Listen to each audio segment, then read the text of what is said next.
नमस्ते, सदावत सले मातृभूमि, जय हिंद दोस्तों। दिन भर क्या रहा स्पेस डिफेंस और इंटरनेशनल गलियारे से इस वीडियो में एक करके जान लेते हैं। Kalyani Rafael advanced system private limited ने भारतीय सशस्त्र बलों के लिए 100वीं medium range surface to air missile kit को लॉन्च किया है। आपको बता दें कि ये MRSAM एयर डिफेंस सिस्टम का हिस्सा है, जिसे संयुक्त रूप से Rafael advance defence system limited और DRDO के द्वारा विकसित किया गया है। और साथ ही इसमें निजी और सार्वजनिक क्षेत्र के खिलाड़ी और MSME सहित भारतीय उद्योगों ने भी अपने सहयोग से इसे निर्मित किया है। वहीं कल्याणी की तरफ से भी कहा गया है कि मिसाइल किट के अलावा वे सशस्त्र बलों को वायु रक्षा मिसाइल प्रणालियों के रखरखाव और मरम्मत के कार्यों में भी समर्थन देंगे। बढ़ते अगली अपडेट की तरफ। दोस्तों, स्पेनिश मीडिया रिपोर्ट के अनुसार एयरबस 2023 की तीसरी तिमाही में स्पेन में निर्मित पहला C295 की डिलीवरी भारत को करेगा और बाकी की डिलीवरियां 2024 से शुरू हो जाएंगी।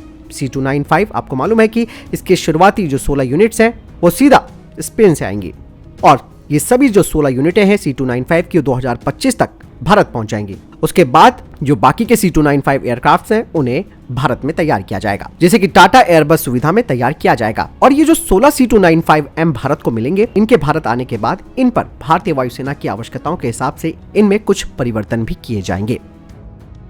बढ़ते हैं अगले अपडेट की तरफ। दरअसल भारतीय सेना 225 जेन 3 कूल थर्मल इमेजिंग साइट को खरीदने वाली है, जिन्हें की भारतीय सेना के कॉन्कर्स ATGM लॉन्चर में लगाया जाएगा। कहा जा रहा है कि ये जो साइट्स हैं वो 8 किलोग्राम से ज्यादा भारी नहीं होनी चाहिए और ये टैंक साइज के टारगेट को 5.5 किलोमीटर की रेंज में डिटेक्ट करने में सक्षम होनी चाहिए। और जिस वेंडर को सिलेक्ट किया जाएगा वो कॉन्ट्रैक्ट साइन होने के 12 महीनों के अंदर इनकी डिलीवरी करेगा। साथ ही इस कॉन्ट्रैक्ट के क्लॉज में और यूनिटें भी खरीदी जाएंगी।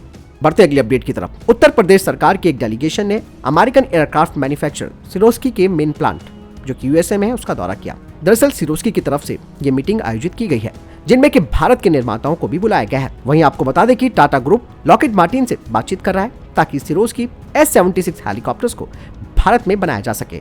और ये जो हेलीकॉप्टर्स है वो भारतीय नौसेना के 123 नेवल मल्टीरोल हेलीकॉप्टर प्रोग्राम का भी हिस्सा है। बढ़ते अगले अपडेट की तरफ। दोस्तों, भविष्य को ध्यान में रखते हुए भारत अब अपने प्रचंड लाइट कॉम्बैक्ट हेलीकॉप्टर को काफी आधुनिक बनाने जा रहा है। कहा जा रहा है कि अब इस हेलीकॉप्टर में tube launch collapsible wing electric propeller loitering weapons को लगाया जाएगा, जो कि 30 किलोग्राम के वॉरहेड को ले जा सकता है। ये नहीं, इससे प्रचंड लाइट कॉम्बैक्ट हेलीकॉप्टर 35 किलोमीटर की रेंज में अपने टारगेट को भी भेज सकता है। इसके अलावा एक स्पेशल V हाई लॉन्चर्स भी तैयार किया जाएगा, जिसे कि एयर लॉन्च लॉइटरिंग म्यूनिशन के लिए बनाया जा रहा है और इसे भी अटैक हेलीकॉप्टर में इस्तेमाल किया जाएगा, जिससे कि प्रचंड हेलीकॉप्टर एक मिशन पूरा होने के बाद तुरंत इन्हें रीलोड भी कर सकता है और फिर से दाग सकता है। बढ़ते हैं अगले अपडेट की तरफ। दोस्तों, कल के डिफेंस अपडेट में मैंने आपको बताया था कि जो डाटा पैटर्न है, जो भारत की एक निजी फर्म है, वो सैटेलाइट्स भी बनाने पर काम करेगी, लेकिन उनको DRDO की तरफ से एक बड़ा ऑर्डर भी मिला है, जिसके तहत वो 2 डीप स्पेस सर्विलांस रडार को तैयार कर रही है। ये कॉन्ट्रैक्ट 363 करोड़ रुपए का है। हालांकि ये जो 2 डीप स्पेस सर्विलांस रडार होंगे ये डाउन स्केल वर्जन होंगे, इनकी रेंज 3000 किलोमीटर होगी और ये किसी भी आर्टिलरी रॉकेट और मिसाइल को लंबी दूरी से ही डिटेक्ट कर सकते हैं। साथ ही ये डेटा को फायर कंट्रोल रडार तक भेज सकते हैं, जो कि एरियल थ्रेट्स जैसे कि सरफेस टू एयर मिसाइल को भी इंटरसेप्ट करेगा। एक बात और कही जा रही है कि जो फाइनल सिस्टम तैयार होगा इस डीप स्पेस सर्विलांस रडार का, वो 20 गुना ज्यादा बड़ा होगा। इसकी कीमत भी कुछ हजार करोड़ रुपए हो सकती है, जो कि एक फुटबॉल के साइज को भी पहचान सकता है 36,000 किलोमीटर की रेंज में। बढ़ते अगले अपडेट की तरफ। दोस्तों, आप सबको मालूम है कि भारतीय नौसेना का प्रोजेक्ट 75I लगातार देरी का सामना कर रहा है। ऐसे में कुछ डिफेंस एक्सपर्ट्स ने अपनी बात यहां पर रखी है और एक राय दी है, जो कि बहुत अच्छी राय मानी जा सकती है। उन्होंने कहा कि जब तक भारत का P-75I पूरा नहीं हो जाता या ये फाइनल नहीं हो जाता, तब तक भारत को यानी कि भारतीय नौसेना को 3 और स्कॉर्पियन क्लास सबमरीन को तैयार करना चाहिए और ये एक अच्छा अवसर भी होगा और तेजी से भारत अपनी मैन पावर और इन्वेस्टमेंट का इस्तेमाल कर सकता है, जिसे कि भारत ने पिछले 15 सालों में अर्जित किया है। दरअसल दोस्तों, 6 स्कॉर्पियन क्लास की पनडुब्बियों की आपूर्ति के बाद इस प्रोजेक्ट से जुड़ी 43 से ज्यादा जो कंपनियां हैं उनके पास अब पनडुब्बी निर्माण का काम नहीं बचा है और ये एक अच्छा अवसर है भारतीय नौसेना के लिए, जिससे कि मैन पावर का भी इस्तेमाल हो पाएगा और जो एक्सपीरियंस मिला है उन दोनों का समायोजन होकर 3 और स्कॉर्पियन क्लास की पनडुब्बियां तैयार हो जाएंगी।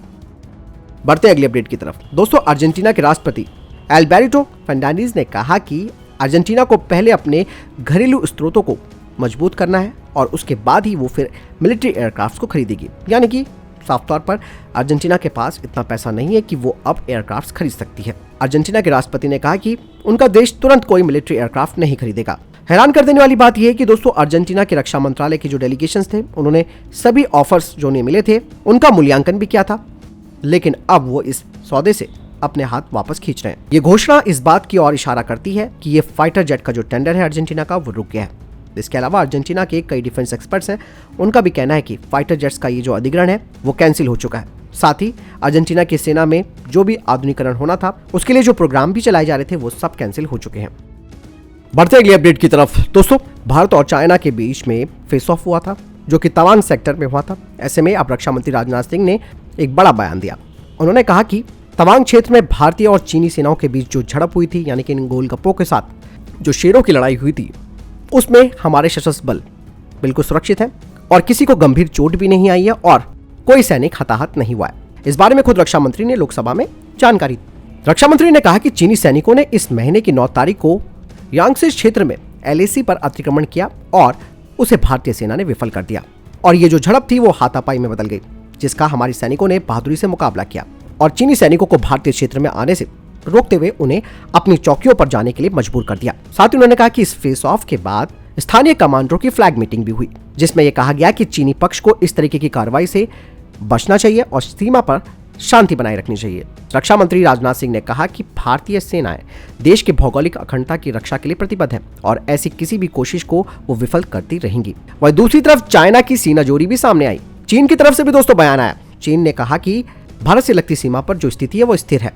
चीन के विदेश मंत्रालय के प्रवक्ता वांग वेनबिन ने बताया कि जहां तक हम समझते हैं कि चीन भारत सीमा की स्थिति समग्र रूप से स्थिर है। दोनों पक्षों को राजनीतिक और सैन्य चैनलों के माध्यम से सीमा संबंधी मुद्दों पर संपर्क बनाए रखना चाहिए। इसके अलावा चीन की तरफ से भारत पर आरोप लगाया गया है कि भारतीय सेना ने अवैध रूप से LAC रेखा को पार किया था। दोस्तों बात चाहे कुछ भी हो, मैं आपको बता चुका हूं इससे पहले की वीडियो में कि तवांग को चाइना क्यों हासिल करना चाहता है। उसका मकसद बिल्कुल साफ है और आपको क्या लगता है कि चाइना इस तरीके के फेस ऑफ करने के बाद दोबारा ऐसा नहीं करेगा? बाकायदा उसने ऐसा करना है ही और इसीलिए अब भारत को चौकन्ना रहना होगा। बढ़ते अगली अपडेट की तरफ जो कि LAC से ही आ रही है। दरअसल दोस्तों भारत और चाइना के बीच में ये जो फेस ऑफ हुआ था उससे पहले ही चाइना ने भारत के साथ पंगे लेने शुरू कर दिए थे। अरुणाचल प्रदेश में वास्तविक नियंत्रण रेखा पर उसने भारतीय वायुसेना को उकसाने की कोशिशें की। चीनी ड्रोन अरुणाचल प्रदेश में वास्तविक नियंत्रण रेखा पर बहुत आक्रामक रूप से भारतीय चौकियों की तरफ भी बढ़े थे। इस तरीके के हवाई उल्लंघन के खतरे से निपटने के लिए भारतीय वायुसेना ने सुखोई 30 MKI फाइटर जेट्स को मैदान में उतार दिया था। हालांकि जो खबरें सामने आ रही है उसमें कहा जा रहा है कि ड्रोन LAC के समांतर अगर उड़ते हैं तो भारतीय पक्ष को कोई समस्या नहीं है। मैं आपको डिफेंस अपडेट में बता चुका हूं इस बारे में। लेकिन अगर वो विमान या फिर ड्रोन भारतीय क्षेत्र की ओर उड़ने की कोशिश करते हैं या फिर वो सीमा का उल्लंघन करते हैं तो उस पर अब कार्रवाई की जाएगी। भारतीय वायुसेना ने दोस्तों असम के क्षेत्र में भी S-400 वायु रक्षा प्रणाली को तैनात कर दिया है, जो कि इस क्षेत्र में भारतीय वायु रक्षा को और ज्यादा मजबूत करेगा और यह सिस्टम लगभग पूरे क्षेत्र में किसी भी हवाई खतरे का ध्यान रख सकता है। बढ़ते अगले अपडेट की तरफ दोस्तों, कल डिफेंस अपडेट में मैंने आपको बताया था कि भारतीय नौसेना के मार्कोस कमांडो में अब महिला कमांडोज भी शामिल होंगी। ठीक इसी तरीके से अब भारतीय वायुसेना ने भी बड़ा फैसला ले लिया है, जिसके तहत महिलाएं भी अब गरुड़ कमांडो बन सकती हैं।